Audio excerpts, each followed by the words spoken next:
देशातील एवढ्या मोठ्या घराण्याचं नाव या रुग्णालयाला देण्यात आलं असताना एवढी मोठी दुर्दैवी घटना होते हे अतिशय धक्कादायक आणि संतापजनक असल्याची टीका राष्ट्रवादी शरदचंद्र पवार पक्षाच्या नेत्या आणि खासदार सुप्रिया सुळे यांनी केली आहे।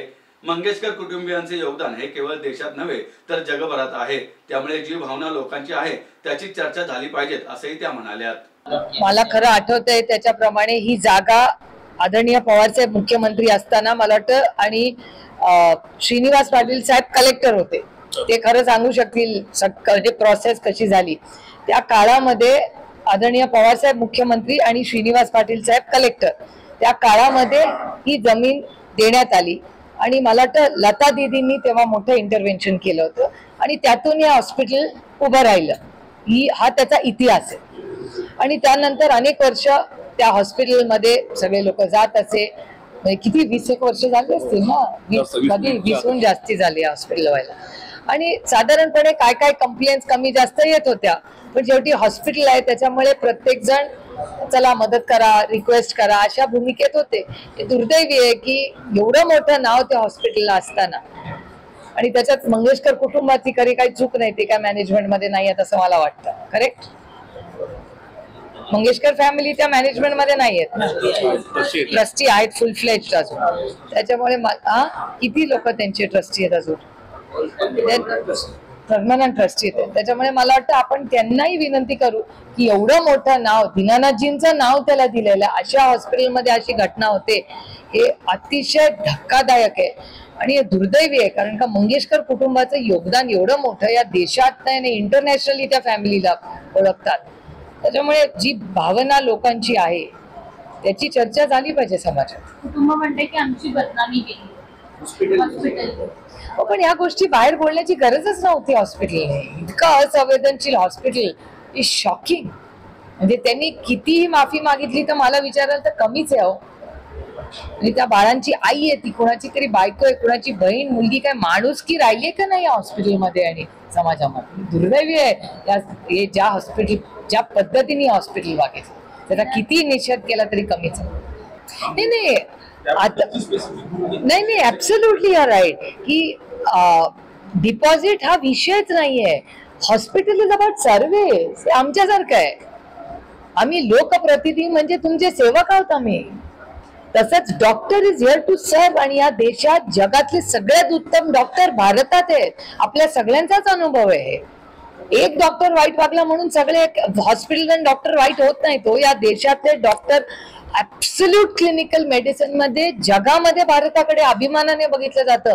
म्हणजे अनेक वेळा अशी चर्चा पार्लमेंटमध्ये आम्ही केले की आपले इतके चांगले डॉक्टर्स आहेत की ज्याला इंग्रजीमध्ये त्याचा टुरिझम म्हणजे तुम्ही चुकीचा अर्थ प्लीज काढू नका, पण मेडिकल टुरिझम साठी एक खूप मोठी ऑपॉर्च्युनिटी या देशात आहे, त्याचा प्लीज चुकीचा अर्थ काढू नका। Medical tourism is not a bad word, it's म्हणजे त्या ऍक्टिव्हिटीला मेडिकल टुरिझम म्हणजे इट्स अन ऑब्झर्वेशन। तर ते करत असताना भारतात लोक खूप विश्वासाच्या नात्याने येतात आणि आपल्याकडे डॉक्टरला देव आपण अनुभवलंय कोविडमध्ये म्हणजे डॉक्टर म्हणजे आपल्यासाठी देवाच्या रूपाने होता, आपल्याला सगळ्यांना ठेवलंच ना त्याच सिस्टमनी, त्याच्याचमुळे तर आज आपण ही प्रेस कॉन्फरन्स घेतोय ना। त्यामुळे डॉक्टर आणि हॉस्पिटलचा contribution is phenomenal in this country.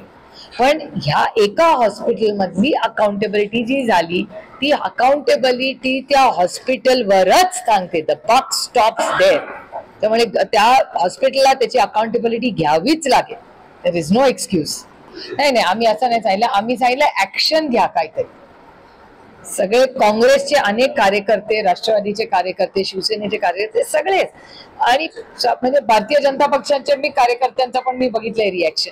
त्यामुळे मला असं वाटतं मंगेशकर केसमध्ये कुठलंही राजकारण न आणता माणुसकीच्या नात्याने हा झालेला हलगर्जीपणा आणि अतिशय दुर्दैवी घटना आणि त्याच्यात अपेक्षित म्हणजे जर सत्ताधाऱ्यांनाच हे हाल होत असतील तर सर्वसामान्य माणसं म्हणजे it speaks about the system. म्हणजे जर माननीय मुख्यमंत्र्यांच्या ऑफिस मधून फोन जाऊन जर मदत मिळत नसेल तर मग कुणाला न्याय मागायचा आहे राज्यात? हे पूर्णपणे सरकारच्या सिस्टमचं फेलियर आहे। या सरकारने आत्मचिंतन केलं पाहिजे की सगळ्यात मोठ्या ऑफिस मधून फोन जातो, मुख्यमंत्र्यांच्या ऑफिसमधून फोन जातो आणि त्याच्यात एखादं हॉस्पिटल त्याच्यावर रिॲक्ट करत नाही. हे दोन्ही बाजूचा विचार आहे. मुख्यमंत्र्यांच्या ऑफिसच्या यंत्रणेनेही विचार केला पाहिजे आणि हॉस्पिटलनी तर केलाच पाहिजे आणि हॉस्पिटलवर ऍक्शन झालीच पाहिजे. आणि कोणी फोन केला याला महत्व नाही का? माणुसकी राहिली की नाही?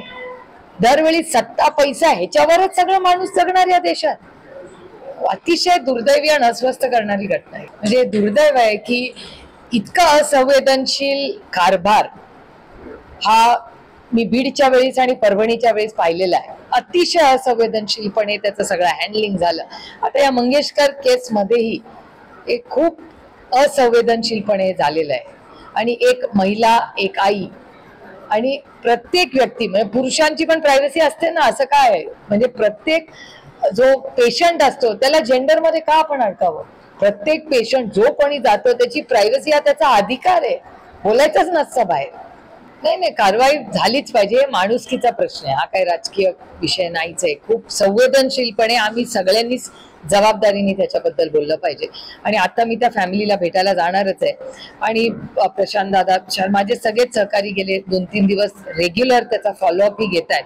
त्यामुळे त्यांच्याही काही सूचना त्यांनी मला केलेल्या आहेत, त्या अर्थातच मी माननीय मुख्यमंत्र्यांपर्यंत पोहोचवीनच. ऑब्व्हियस म्हणजे त्याच्यात काही चर्चा करण्यासारखं नाहीच आहे ना. 5.5 तास आणि 10 लाख या दोन गोष्टी इतक्या स्पष्ट आहेत, त्याच्यामुळे त्याच्यात चर्चेला काही म्हणजे त्याची गरजच नाहीये ना चर्चा करायची. ऑलरेडी फॅक्ट्स तर आहेत ना टेबलवर. आणि दुर्दैव आहे, मला समजत नाहीये महाराष्ट्रात काय होते.